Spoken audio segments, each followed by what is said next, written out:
je vais faire, disons, évoquer les moyens d'action de décarbonation sur l'aval, mais déjà, la transformation est une industrie beaucoup plus variable, beaucoup plus diversifiée que l'abattage des coupes. Donc, en fait, c'est moins générique et les moyens d'action sont beaucoup plus diversifiés. Donc, il est assez difficile de dire, bon, ben voilà, les deux, trois points qui sont modifiables. Par contre, on peut dire que dans la transformation, il y a des opérations assez classiques qui sont les procédés thermiques, donc le chaud, soit la cuisson, soit le séchage, et le froid, bien entendu. Donc, c'est quand même les deux points majeurs qui sont à traiter dans la réduction des émissions de gaz à effet de serre dans l'aval, dans la transformation. Donc, c'est l'énergie, le premier point. Mais comme il y a des procédés énergétiques très, très différents selon les produits, hein, selon que ce soit des rillettes qui sont cuites dans un cuiseur ou du jambon qui est cuit dans des fours linéaires ou éventuellement des fours verticaux. Bref, il y a tellement de solutions existantes qu'on ne peut pas, je dirais, tirer des, des solutions génériques. On a l'énergie, on a le transport, on a l'emballage et on a un point important, c'est le rendement. Alors, ce que on propose là, c'est-à-dire, c'est aller un peu au-delà simplement de la décarbonation, c'est introduire la mesure de la décarbonation à travers un des axes de la RSE. Et c'est ce que je vais vous présenter là, un guide RSE qui inclut les actions qui ont été identifiées comme efficaces pour réduire les impacts environnementaux de l'industrie de la transformation. Ce guide, je vais vous le décrire, hein, c'est d'abord le contexte, les objectifs, et puis la démarche qui a été appliquée, avec un focus sur la partie, bien sûr, environnement, c'est celle qui nous occupe aujourd'hui.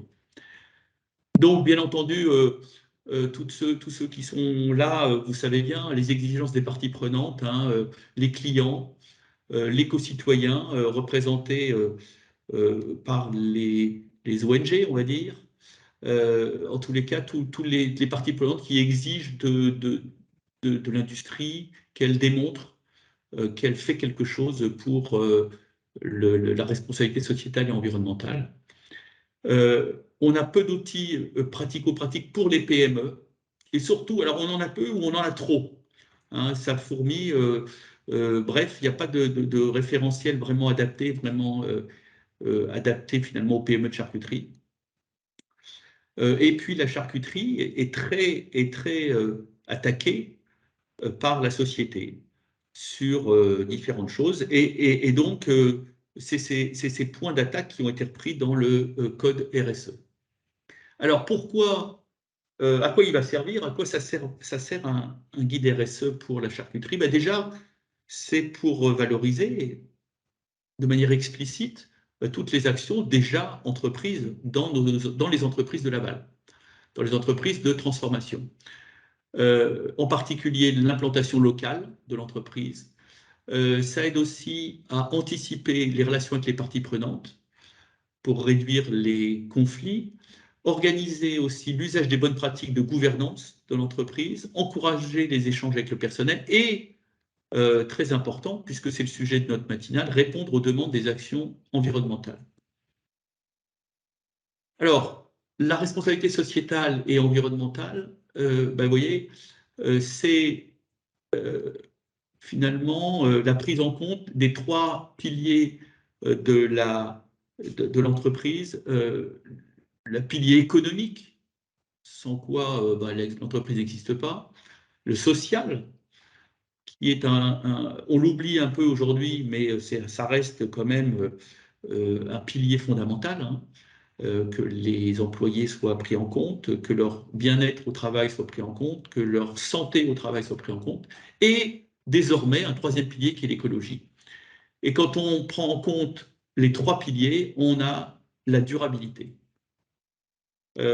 Alors, c'est maintenant obligatoire chez les grands groupes, mais les charcutiers ne sont pas en général des grands groupes, ce sont des PME répartis sur le territoire et donc qui qui peuvent utiliser cet outil destiné à leur RSE.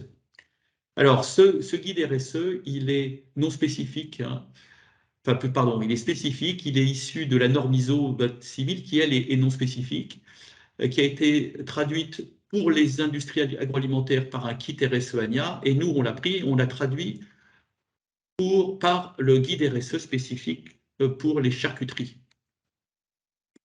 Bon, il a été conçu à partir du guide ANIA en prenant en compte une expérience, je dirais, de l'IFIP, mais également 3 entreprises volontaires de la FIC qui se sont investies dans la conception de ce guide et bien entendu également la FIC.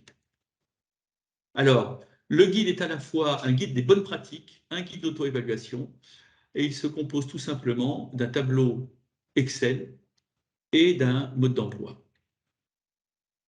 Il s'intègre dans un système qualité en place et ne constitue pas un nouveau système à part. Il ne reprend pas les points qui s'imposent par la réglementation, hein, qui est considéré comme un prérequis.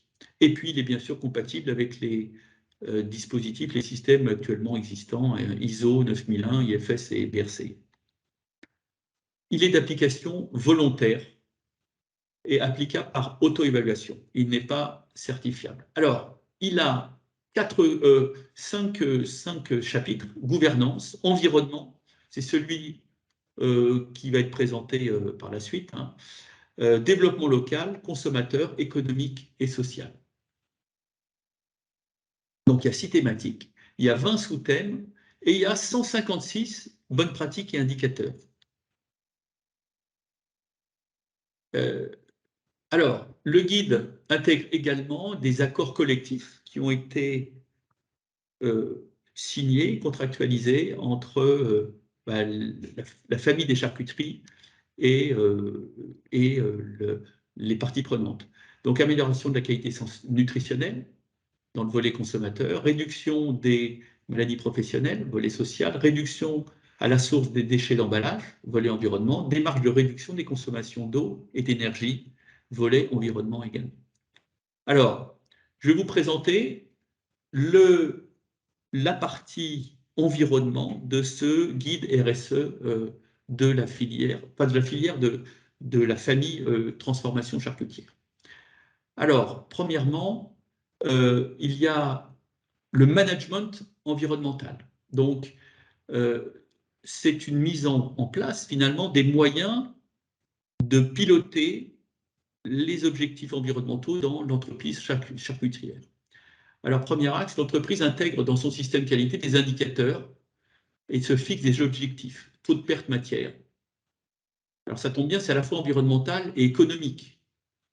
Hein, donc, taux de perte matière par rapport au tonnage fabriqué, taux de perte emballage, flux DCO, DBO en sortie d'usine, litres d'eau consommée par kilo, kilowattheure par tonne fabriquée, taux d'énergie renouvelable sur site, les indicateurs qui sont ou non en place, un poids d'emballage recyclé par rapport au poids d'emballage acheté, poids d'emballage par rapport au poids net du produit.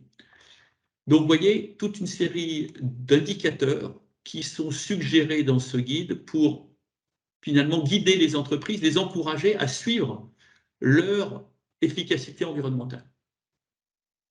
Ensuite, des recommandations. Est-ce que l'entreprise a réalisé un audit emballage depuis moins de 3 ans? L'entreprise a-t-elle réalisé un audit énergétique avec un accompagnement dans l'économie d'énergie depuis moins de 3 ans? L'entreprise a-t-elle réalisé une formation sur l'impact environnemental en industrie alimentaire à son encadrement? L'entreprise a-t-elle réalisé une formation environnement adaptée pour l'ensemble des intervenants de maintenance?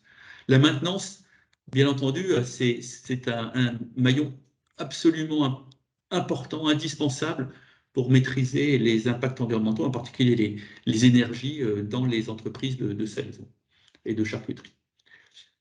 Ensuite, il y a la prévention à la pollution et aux nuisances. L'entreprise a-t-elle mesuré l'ensemble de ces nuisances et pollutions qu'elle occasionne et sait-elle fixer des objectifs déchets, nuisances sonores, rejet d'eau, rejet de gaz à effet de serre, rejet de produits odorants, nuisances lumineuses.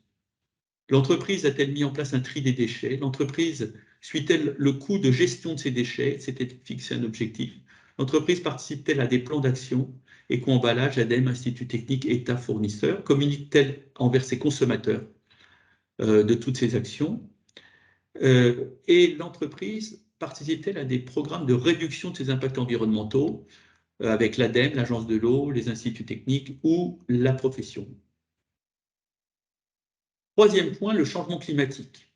L'entreprise a-t-elle réalisé une mesure de ses impacts et de ses rejets en gaz à effet de serre les 3 dernières années et s'est-elle fixé des objectifs? Alors si oui, ces objectifs rentrent dans un plan de suivi et donc ça permet de suivre les améliorations et de mesurer l'amélioration de ces gaz à effet de serre. L'entreprise a-t-elle réalisé des compensations de ces gaz à effet de serre par des actions, par exemple les plantations? Quatrième point, le transport. Donc le transport est un des axes significatifs que l'entreprise non pas émet elle-même, mais c'est par rapport à ses, en tant que donneur d'ordre. Donc c'est quand même un point significatif pour les produits, en particulier les produits frais. Donc l'entreprise sous-traite ses transports. Lors de la négociation annuelle, l'entreprise demande à ses fournisseurs des résultats d'émissions polluantes. Si l'entreprise a sa propre flotte de véhicules, elle suit-elle ses émissions polluantes de ses camions, de ses voitures? L'entreprise a-t-elle fixé des objectifs de réduction de ses émissions polluantes? A-t-elle atteint ces objectifs? Et l'entreprise a-t-elle mis en place un partenariat avec des sites alentours afin de tenter d'uniformiser les jours de livraison et d'expédition? L'entreprise a-t-elle mis en place un système de covoiturage équivalent pour ses salariés? Voilà donc les recommandations, les moyens pour une entreprise charcutière, encore une fois, qui a une organisation très variée, mais ce sont des points qui sont mobilisables collectivement pour améliorer pour l'entreprise les impacts environnementaux, et dans cela, une bonne partie sont des émissions de gaz à effet de serre. Alors, dans ce guide RSE, vous voyez, chacun des 6 axes pris en compte fait l'objet d'une note à la fin de l'évaluation. Et ensuite, lorsqu'on prend la note de l'ensemble des points, on obtient une note globale.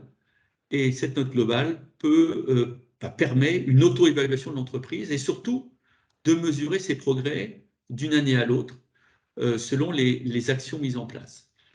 Donc, dans ce guide RSE, il est recommandé de ne pas traiter tous les sujets à la fois, de se prendre un objectif pour l'année ou 2 éventuellement, donc un des 6 axes, et de l'améliorer. Alors, en l'occurrence, aujourd'hui, on est dans l'environnement, donc c'est de se fixer des objectifs environnementaux par rapport aux axes d'amélioration qui ont été proposés dans la démarche. Voilà, donc en conclusion, ce guide se veut un outil pragmatique d'application pour une démarche volontaire RSE dans l'entreprise. Il permet d'effectuer une auto-évaluation de ses pratiques en cohérence avec une démarche RSE partagée par la FICT. Il passe en revue une liste large de bonnes pratiques RSE et il permet à l'entreprise de définir ses priorités.